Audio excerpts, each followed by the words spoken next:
এখন আমরা শিখব এইচটিএমএল এ কিভাবে টেবিল বানাতে হয় এবং সেই টেবিলগুলোকে কিভাবে ফরম্যাটিং করতে হয়।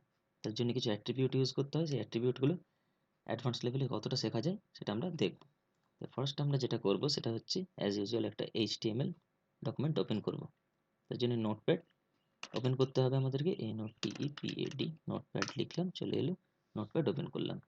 নোটপ্যাড ওপেন করার পর নোটপ্যাড ফাইলটাকে আমাকে সেভ করতে হবে। তাহলে এখানে গিয়ে আমি কি করব, সেভ করলাম বা সেভ এজ করব। সেভ করার পর ডেস্কটপ সিলেক্ট করব। ডেস্কটপ সিলেক্ট করে আমি এখানে নাম দিয়ে দেবো যে table, TABLE, table attribute dot HTML. Dot এইচটিএমএলটা দিতে হবে এক্সটেনশনটা। নেক্সট অল ফাইলস করে সেভ করব। এখানে সেভ করার পর এখানে এসছে কিনা ডেস্কটপে আমি চেক করে নিই। ডেস্কটপে এসে গেছে এটা টেবিল অ্যাট্রিবিউট। এবার আমরা কি করব, এটাকে ওপেন করে নেব ব্রাউজারে ওপেন করার জন্য এটাতে ডাবল ক্লিক করব। ডাবল ক্লিক করলে ব্রাউজারে ওপেন হয়ে গেছে এটা। তো এখন আমরা দেখতে পাচ্ছি টেবিল অ্যাট্রিবিউট ডট এইচটিএমএল এটা লেখা আছে এখানে। আচ্ছা, একটু বড় করে নিয়ে আমি কন্ট্রোল প্লাস কয়েকবার চাপলে এটা বড় হয়ে যাবে। এবার এটা আমরা এইচটিএমএল একটা ব্ল্যাঙ্ক ডকুমেন্ট তৈরি করব। এইচটিএমএল শুরু করলাম। এইচটিএমএল শুরু করার পর এইচটিএমএলটাকে শেষ করতে হবে। এই কন্ট্রোল সি করে এটাকে কন্ট্রোল ভি করলাম, এইচটিএমএল শেষ করলাম স্ল্যাশ দিয়ে। তারপর একটা ট্যাগ থাকে এখানে, তার নাম হচ্ছে হেড ট্যাগ। যারা ব্যাপারগুলো সম্বন্ধে জানো না তারা আগের ভিডিওগুলো দেখে নেবে। GAD head tag. আচ্ছা, এবার হেড ট্যাগ হয়ে গেল। আর এইচটিএমএল এর দুটো মেইন ট্যাগ, হেড ট্যাগ আর বডি ট্যাগ, একই থাকবে এখানেও। বডি ট্যাগ নিলাম, বডি ট্যাগ শুরু করলাম। এখানে বডি ট্যাগটা আমরা শেষ করব। বডি ট্যাগ শেষ করব, বডি ট্যাগ স্ল্যাশটা দিতে হবে। হ্যাঁ, বডি ট্যাগ শেষ করলাম। এখন এই হেড ট্যাগের মধ্যে আমরা যদি টাইটেল ট্যাগটা নিয়ে নিই তাহলে TITLE টাইটেল দিয়ে টাইটেল ট্যাগ নিলাম। আর টাইটেল ট্যাগটাকে আমাকে শেষ করতে হবে। TITLE title. টাইটেলের আন্ডারে আমি দিতে পারি এখানে যে টেবিল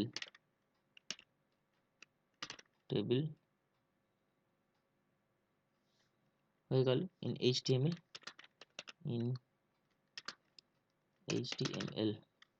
কন্ট্রোল এস করে সেভ করলাম। এটা এখানে আসে কিনা আমি লক্ষ্য করব। রিফ্রেশ করলাম, টেবিল ইন HTML চলে এলো। তাহলে আমার টাইটেল ট্যাগটা কাজ করেছে।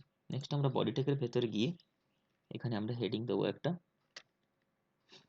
হেডিংটাকে আমরা দিতেও পারি H1 হেডিং দিলাম, দিয়ে দিলাম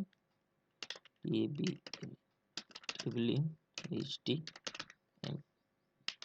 HTML। হেড ট্যাগ শেষ করব, H1 ট্যাগ শেষ করলাম। এটা এখানে আসে কিনা কন্ট্রোল এস করে সেভ করে দেখি। এটা এখানে চলে এলো। অ্যালাইনটা সেন্টার করে দিই। এটার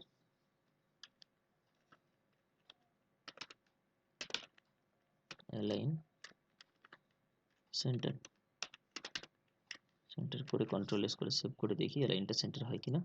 হ্যাঁ, টেবিল ইন HTML মোটামুটি একটা হয়ে গেল আমাদের। Table in HTML। আচ্ছা, এখানে টি, ওহো, এই টিটাকে বড় করতে চাইছি আমি। কন্ট্রোল এস করে টেবিল ইন HTML এটা হলো। তাহলে নেক্সট আমরা এখানে টেবিল কিভাবে তৈরি করতে হয় শিখবো। ফার্স্ট যেটা করতে হবে, টেবিল শুরু করার জন্য আমাদেরকে নিতে হয় একটা টেবিল ট্যাগ। নিতে হয়, টেবিল ট্যাগ শুরু করতে হয় TABLE, টেবিল ট্যাগ শুরু, আর টেবিল ট্যাগ শেষ করতে হবে। তাহলে টেবিল ট্যাগ শুরু এবং টেবিল ট্যাগ শেষ করলে একটা টেবিল তৈরি হয়। তাহলে টেবিল ট্যাগের মধ্যে আমরা বাকি এলিমেন্টগুলোকে, টেবিল এলিমেন্টগুলোকে ঢোকাবো। তার জন্য টেবিলগুলো কি করতে হয়, রো হিসাবে নিতে হয়। তাহলে আমরা যেটা করতে চলেছি একটা দেখে নিই লেসন। সাপোজ আমি এই টেবিলটাকে বানাতে চলেছি। এখানে যে টেবিলটা আছে, ফার্স্ট টেবিলটা, roll number, name, phone number. তো এখানে কি হয়, এই রোল নাম্বার, নেম আর ফোন নাম্বার, এই যে রোটাকে আমরা নিয়ে নেব। এই রোটাকে রো ওয়াইজ এটাকে লিখবো। তাহলে রো ওয়াইজ লিখতে হলে কি হয়, রোগুলোকে ডিফাইন করতে হয় টেবিল রো, অর্থাৎ TR, টেবিলের T আর রো এর R। এইটাকেও আমাদের TR দিয়ে ডিফাইন করতে হবে। আর এটাকেও টিআর দিয়ে ডিফাইন করতে হবে, সবগুলোকে টিআর দিয়ে ডিফাইন করতে হবে, এক একটা রোকে টিআর দিয়ে ডিফাইন করতে হয়।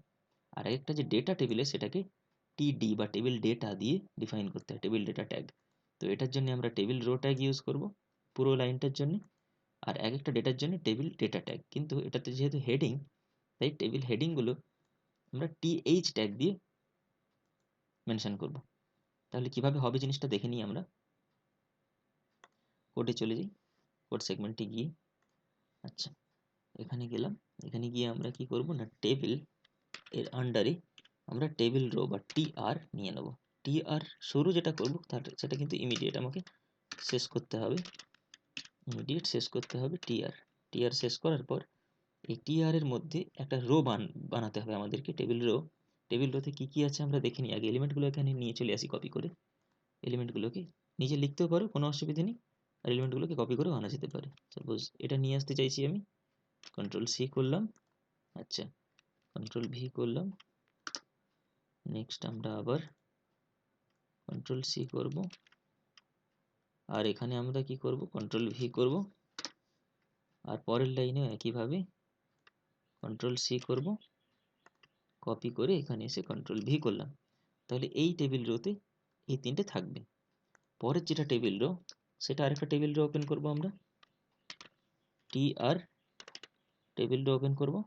টেবিল রো ওপেন করে একইভাবে টেবিল রোটাকে শেষ করব, টিআর শেষ করব, এরকম কন্ট্রোল সি করে এই পুরোটাকে এন্টার করলাম। এন্টার মারার পর এখানে কন্ট্রোল ভি করলাম, পেস্ট করলাম। কটা রো আছে দেখে নিই, টোটাল 1 2 3 4টে রো আছে, 4টে পরপর রো থাকবে। তাহলে আমাদের 3টে হয়ে গেছে, 1 2 একটা 3টে হলো, আর একটা নিতে হবে 4 নম্বরে, ফোর্থ রোটা যেটা মানে নিয়ে নিলাম এটা। তাহলে এই আমাদের ফার্স্ট যে টেবিলটার জন্য যে রো গুলো, সেগুলোকে আমরা ডিফাইন করে দিলাম টিআর দিয়ে। এবার এলিমেন্টগুলোকে নিয়ে আসতে হবে। এলিমেন্টগুলো প্রথমটা আমি নিয়ে নিয়েছি, সেকেন্ডটা যেটা 1, কন্ট্রোল সি করলাম, কন্ট্রোল সি করে ওখানে আমাকে পেস্ট করতে হবে। আচ্ছা কোথায় পেস্ট করব, এই পরের রোটাতে, কন্ট্রোল ভি করলাম, আচ্ছা এন্টার চাপলাম। এন্টার চাপার পর এই দাস, এই যে লেখাটা, এটাকে কপি করব, এটাকেও কপি করব, এই দাস লেখাটাকে কন্ট্রোল সি করলাম। এটা লেখা ওখানে লেখাও যায়, এই দাস, একটা স্পেস নিয়ে নিল, এই দাস, আচ্ছা অসুবিধা নেই। এন্টার করলাম। নেক্সট হচ্ছে ফোন নাম্বারটা এখান থেকে কপি করলাম, কন্ট্রোল সি, কপি করে এখানে পেস্ট করলাম, কন্ট্রোল ভি। আচ্ছা তাহলে এই তিনটে এইভাবে আমরা এখানে লিখতে পারবো। এই দাস পি দাস কি লিখেছে এখানে সব যথারীতি দেখে আমরা টুকেও আনতে পারি।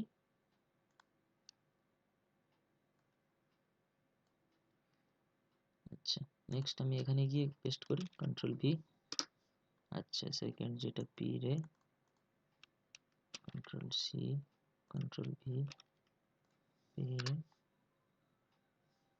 আচ্ছা নেক্সট আসছে আমার এই ফোন নাম্বারটা, কন্ট্রোল সি, এন্টার করে কন্ট্রোল ভি, ফোন নাম্বারটা পেস্ট করলাম। আদৌ এটা ফোন নাম্বার নয়, কাউকে ফোন লেগে গেলে আমার দায়িত্ব নয়, থাকলেও কোথাকার নাম্বার আমি জানি না এটা। আচ্ছা কন্ট্রোল ভি, পেস্ট করলাম, থার্ড রোল নাম্বার, আচ্ছা জে কর, কন্ট্রোল সি, কন্ট্রোল ভি, আর নেক্সট যেটা এরপর কন্ট্রোল সি, কন্ট্রোল ভি। তাহলে থার্ডটাকে আমি করলাম। এখন আমি এটাকে মিনিমাইজ করে দিই। করে দেওয়ার পর আমি একটু চেক করবো এখানে কিছু হয়েছে কিনা, কন্ট্রোল এস। তাহলে এক লাইনে পুরোটা চলে এসছে। কি বাজে দেখাচ্ছে, কোনো টেবিলের কোনো লক্ষণ নেই এখানে। কেন হয়নি এটা, এটা হয়নি তার কারণ এটাকে টেবিলের মধ্যে আমি টেবিল ডেটাগুলোকে মেনশন করিনি। এখন আমি কি করব, এটাকে টেবিল হেডিং ফার্স্ট মেনশন করি, যেহেতু রোল নাম্বারটা টেবিল হেডিং বা টিএইচ টেবিল হেডিং। তো টেবিল হেডটাকে আমরা টেবিল হেড টিএইচ দিয়ে মেনশন করব, আর টেবিল হেডটা এখানে ট্যাগটাকে শেষ করব। এই একই ট্যাগ টেবিল হেড আমি কন্ট্রোল সি করলাম, পেস্ট করলাম, কন্ট্রোল সি পেস্ট, এই দুটো তিনটে পেস্ট করে দিলাম। আর এখান থেকে আমি কপি করব এটাকে, টেবিল হেডটাকে কন্ট্রোল সি করে পেস্ট করে, এই কপি করে কন্ট্রোল ভি করব, এখানে পেস্ট একটা, এখানে পেস্ট একটা। কন্ট্রোল ভি, এটাকে পেস্ট করলাম, টেবিল হেডিং হয়ে গেল এটা। নেক্সট যেটা করবো আমরা টেবিল ডেটাগুলো কি করব, টেবিল ডেটা টিডি, টেবিল ডেটা, টেবিল ডেটা করলাম, একইভাবে টেবিল ডেটা এখানে নিলাম, কন্ট্রোল সি করে কপি করলাম, কপি করে পেস্ট করলাম, তাতে সময়টা বাঁচলো। ওহো, কন্ট্রোল ভি, এই তিনটে হয়ে গেল, আরও তিনটে আছে, এটাও করে দিই, control V, control V, control V, V, V, control V. তাহলে টেবিল আমার এদিকে টেবিল ডেটা হয়ে গেল, টেবিল ডেটাগুলোকে এন্ড করতে হবে, শেষ করতে হবে স্ল্যাশ দিয়ে, তাহলে এটাকে স্ল্যাশ দিয়ে শেষ করে এটাকেও কপি করে নিই, কন্ট্রোল সি দিই, কপি করে কন্ট্রোল ভি করে পেস্ট করি। আচ্ছা, এখানেও পেস্ট করতে হবে, কন্ট্রোল ভি, কন্ট্রোল ভি, আচ্ছা এখানেও কন্ট্রোল ভি, তারপরে এখানে চলে যাবে কন্ট্রোল ভি, তারপরে এখানে কন্ট্রোল ভি, এখানে কন্ট্রোল ভি। তাহলে টেবিল ডেটাগুলো আমার মেনশন করে দিলাম। এবারে কন্ট্রোল এস করে সেভ করি এটাকে, দিয়ে এটাকে রান করি, রিফ্রেশ করি, তাহলে এটা একটা টেবিল ফর্ম করলো। বাট এটা টেবিলের মতো লাগছে না, কিন্তু এটা অর্গানাইজড হইতে দেখতে পাচ্ছি এটাকে। বাট এই যে লাইনগুলো ছিল আমার এখানে, বডি লাইন টাইনগুলো কিছু দেখতে পাচ্ছি না। তাহলে এটাকে কীভাবে দেখবো, এটাকে দেখার জন্য আমাকে কিছু কিছু আমাকে অ্যাট্রিবিউট ইউজ করতে হবে। সেই অ্যাট্রিবিউটগুলো যদি আমি ইউজ করি তাহলে এখানে এগুলো কিন্তু আমরা দেখতে পাবো। সেটাকে টেবিলের আন্ডারে আমি যদি ইউজ করি, বর্ডার ইউজ করি, এগুলো বর্ডার চাই, বর্ডারগুলো নেই এখানে, তাহলে টেবিল আমার কোথায়, এখানে টেবিল ট্যাগ, টেবিল ট্যাগ কোথায়, টেবিল ট্যাগ কোথায়, এখানে টেবিল ট্যাগ। তাহলে টেবিলের আন্ডারে আমি যদি ইউজ করি যে বর্ডার, BORDER, বর্ডার ইউজ করলাম, border equals to double inverted কমার মধ্যে দিয়ে দিলাম বর্ডার সাপোজ 4 দিয়ে দিলাম, ঠিক আছে। কন্ট্রোল এস করে দেখি কি হয়, তাহলে বর্ডার নিয়ে নিয়েছি, এটা এটা আমরা যেমন দেবো সেরকম নেবে এটা। তাহলে বর্ডার অ্যাট্রিবিউট ইউজ করে আমি বর্ডার দিলাম একটা। নেক্সট আমরা বর্ডার কালার ইউজ করতে পারি, border colour, border colour attribute use করলাম, বর্ডার কালার ইউজ করে সেখানে আমরা কালার দিয়ে দিই ইয়েলো, কন্ট্রোল এস, দেখি তাহলে বর্ডার কালার ইয়েলো নিয়ে নিল আমার, কেমন একটা লাগছে ইয়েলোটা, এটা ম্যাজেন্টাই থাক, আচ্ছা ম্যাজেন্টা একটা কালার দিলাম এখানে, মোটামুটি এটাও খুব একটা বাজে ভালো লাগছে না, তাও থাক আমাদের বোঝার মতো করে। আচ্ছা ম্যাজেন্টা দিলাম, বর্ডার কালার, এবার বর্ডার কালারটা দেওয়ার পর আমি টেবিলটাকে হাইট উইথ আমি যদি মেনশন করে দিই তাহলে কিন্তু এখানে হাইট উইথটা চেঞ্জ হয়ে যাবে। এখন আমি ধরলাম হাইট টেবিলটা দিয়ে দিই, হাইট ইকুয়ালস টু, হাইটটা আমি সাপোজ এই টোটাল যে পেজটার আমি 20% রাখতে চাইছি। যদি 20% রাখতে চাই তাহলে 20% দেবো, 25% রাখতে হলে 25% দেবো, দিয়ে কন্ট্রোলে সেভ করে এটাকে চেক করব, তাহলে হাইটটা 20% হয়ে গেছে টোটাল টেবিলটার। আচ্ছা এবার যদি উইথ আমরা দিই WIDTH উইথ, WIDTH উইথ প্রপার্টিতে আমি যদি উইথটাকে মেনশন করে দিই, টেবিল উইথটা, আচ্ছা হাইট প্রপার্টিতে হাইটটা মেনশন হয়ে গেছে, এবার উইথ প্রপার্টিতে উইথটা মেনশন করব, উইথটাকে আমরা দিয়ে দেবো 40% অফ দিস পেজ, এই পেজের 40% আমরা উইথটাকে নিচ্ছি, কন্ট্রোল এস দিয়ে সেভ করলাম, দিয়ে চালাচ্ছি, তাহলে 40% এই পেজের 40%, এখন পেজটা যে সাইজ আছে মোটামুটি তার 40% নিয়ে নিল এটা। আমরা দেখে নিই বড় করলে এটা সাইজটা বড় হয়ে গেল, আবার যদি ছোট করি সাইজটা ছোট হয়ে যাবে। কেন এটা হচ্ছে, কারণ এটা পার্সেন্টেজ হিসেবে ধরেছি, পার্সেন্টেজ হিসেবে ধরার জন্য পেজটা যত বড় হবে সেই হিসাবে জিনিসটা কিন্তু ছোট বড় হতে থাকবে। এটা যদি মোবাইল পেজ হয় আরও ছোট হয়ে যাবে, এটা এই হিসাবে ছোট বড় হতে থাকবে। নেক্সট আমরা যদি এই পেজের মধ্যেকার পেজের মধ্যেকার বললাম, এই টেবিলে যদি কালার চেঞ্জ করতে চাই তাহলে বর্ডার কালারের মতো আমরা আরেকটা অ্যাট্রিবিউট ইউজ করতে পারি, বিজি কালার, বিজি কালার মানে ব্যাকগ্রাউন্ড কালার, যেটা আমরা বডিতে ইউজ করতে পারতাম। বিজি কালার আমি সাপোজ অন্য কিছু দিয়ে দিই, বিজি কালার কি দেওয়া যায়, ইয়েলো, কন্ট্রোল এস, ইয়েলো দিয়ে দিলাম, দেখি busy colour yellow, background colour yellow নিয়ে নিল এখানে। এবার এই টেবিলটাকে আমি চাইছি মাঝের দিকে আসুক, এখানে আমি চাইছি না একদম ধারের দিকে। তাহলে সেটা যদি না চাই আমি কি করব, এখানে যাব, গিয়ে এই যে টেবিলটা টোটাল, এই টেবিলটার আগে টেবিলটাকে আমরা একটা প্যারাগ্রাফের মধ্যে নিয়ে নেব। প্যারাগ্রাফের মধ্যে নিলে কি করব, আমাদের এই ছিল টেবিল, এই যে টেবিলটা আছে টেবিলটা বাইরে একটা প্যারাগ্রাফ ট্যাগ নিয়ে নেব। প্যারাগ্রাফ ট্যাগ নিয়ে নেব, এর অ্যালাইন এএলআই জিএন, অ্যালাইনটাকে কি করব, অ্যালাইনটাকে সিইএন টি এর সেন্টার করে দেবো। প্যারাগ্রাফ অ্যালাইন সেন্টার করে দেওয়ার পর প্যারাগ্রাফটাকে শেষ করতে হবে টেবিলের শেষে গিয়ে। এই টেবিল আমার শেষ, এর নিচে গিয়ে এই টেবিলটাকে শেষ করব, পি ট্যাগ দিয়ে শেষ করলাম। এবার আমরা কন্ট্রোল এস করে এখানে যাই। হ্যাঁ, তাহলে যখন রিফ্রেশ করলাম তখন টেবিলটা মাঝে চলে এলো। এখন আমরা যে লেখাগুলো দেখছি টেবিলের, এই টেবিলের লেখাগুলো 1 2 3 4 বা যাই কিছু থাকুক, এগুলোকে আমরা চাইছি মিডলে আসুক, এটা লেখাগুলো সেলের মিডলে থাকুক বা এগুলো মিডল মাঝ বরাবর থাকুক। তাহলে তাই যদি চাই আমরা, আমাকে কি করতে হবে, এই যে টেবিল রো আমরা একটা ইউজ করেছি, প্রত্যেকটা টেবিল রো এর মধ্যে ঢুকে অ্যালাইন প্রপার্টি ইউজ করতে হবে, ALIGN অ্যালাইন প্রপার্টি ইউজ করে আমাকে অ্যালাইন সেন্টার করতে চাইলে সেন্টার করে দিতে হবে, CNTR। এই অ্যালাইন প্রপার্টি যদি আমরা প্রত্যেকটা টেবিল রোতে গিয়ে কন্ট্রোল সি কপি করলাম, প্রত্যেকটা টেবিল রোতে গিয়ে পেস্ট করে দিই, কন্ট্রোল ভি, প্রত্যেকটা টেবিল রোতে গিয়ে কন্ট্রোল সি করে কন্ট্রোল ভি করি, তখন কি হবে, প্রত্যেকটা অ্যালাইন চেঞ্জ হয়ে যাবে। তাহলে 1 2 3 4, তাহলে table row align control S করলাম, দেখি এবার চেক করে, তাহলে প্রত্যেকটা অ্যালাইন কিন্তু চেঞ্জ হয়ে গেছে, অ্যালাইনটা মিডল বরাবর হয়ে গেছে। আরও কিছু প্রপার্টি চেঞ্জ করা যায়, আরও কিছু অ্যাট্রিবিউট ঢুকি, যেমন এই যে সেল স্পেসিং, সেল প্যাডিং, এগুলো ইউজ করে এই যে দুটো সেল 1 আর A10, এই দুটো সেলের মধ্যে যে স্পেসটাকে আমরা বাড়িয়ে দিতে পারি। তাহলে সেল স্পেসিং অ্যাট্রিবিউট ইউজ করে কিন্তু এই কাজগুলো করা যাবে, সেল স্পেসিং ইউজ করে, সেল স্পেসিং আর সেল প্যাডিং। আচ্ছা, সেল স্পেসিং ফার্স্ট ইউজ করলে এই দুটোর মধ্যে দূরত্ব বেড়ে যাবে, আর সেল প্যাডিং ইউজ করলে এই লেখাগুলো কতটা দূরে থাকবে এই ধারের লাইনগুলো থেকে সেগুলোকে মেনশন করা যাবে। তাহলে সেল স্পেসিং আমরা ইউজ করি ফার্স্ট।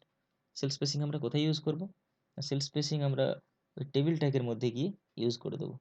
সেল স্পেসিংটা, টেবিল ট্যাগটা কোথায় আছে, এখানে টেবিলটা, এখানে টেবিল আছে, তাহলে টেবিলের মধ্যে সেল স্পেসিংটা ইউজ করি, CELL cell SPACING, cell spacing use করে সেল স্পেসিং কত আমরা দেবো সেটাকে ঠিক করে নিতে হবে। সেল স্পেসিং সাপোজ দিচ্ছি আমি 5 দিয়ে দিই সেল স্পেসিং, তাহলে 5 দেওয়ার পর চেক করি কি হলো, কন্ট্রোল এস করে সেভ করলাম। সেল স্পেসিং প্রত্যেকটা স্পেস বেড়ে গেল, 5 এর জায়গায় আমরা যদি 7 দিয়ে দিই আরও বেড়ে যাবে, দেখতে বাজে লাগবে কিন্তু জিনিসটাকে আমরা নিজে পছন্দ মতো করে করতে পারি। তাহলে এইরকম দেখাচ্ছে জিনিসটাকে, ঠিক আছে। তাহলে সেলের স্পেসটা বেড়ে গেল, সেল স্পেসিং মানে সেলের স্পেসটা বেড়ে যাওয়া। আচ্ছা, একইভাবে সেল প্যাডিং আমরা ইউজ করতে পারি, sell padding, sell padding, sell padding use করে কি হবে, সেল প্যাডিং ইউজ করলে সেলের ভেতরে লেখাগুলো বর্ডার থেকে কতটা দূরে সরবে সেটাকে ডিফাইন করে দিতে পারি আমি। সেল প্যাডিং আমরা সাপোজ ইউজ করলাম 5 ইউজ করে দিলাম, কন্ট্রোল এস করে সেভ করলাম, সেভ করে দেখি ভালো করে এই লেখাগুলো কিছু সরে কিনা। হ্যাঁ, তাহলে বড় হয়ে গেছে সেল স্পেসিং, টেবিলটা আরও বড় আর ধারের দিক থেকে সরে এলো লেখাটা। এটা যদি আমরা আরও বাড়িয়ে দিই, এখানে 15 করে দিই কন্ট্রোল এস করে, আরও অনেক বেড়ে যাবে এটা, এরকম জায়গায় দাঁড়িয়ে যাচ্ছে, তাহলে অনেক দূরে সরে যাচ্ছে লেখাগুলো।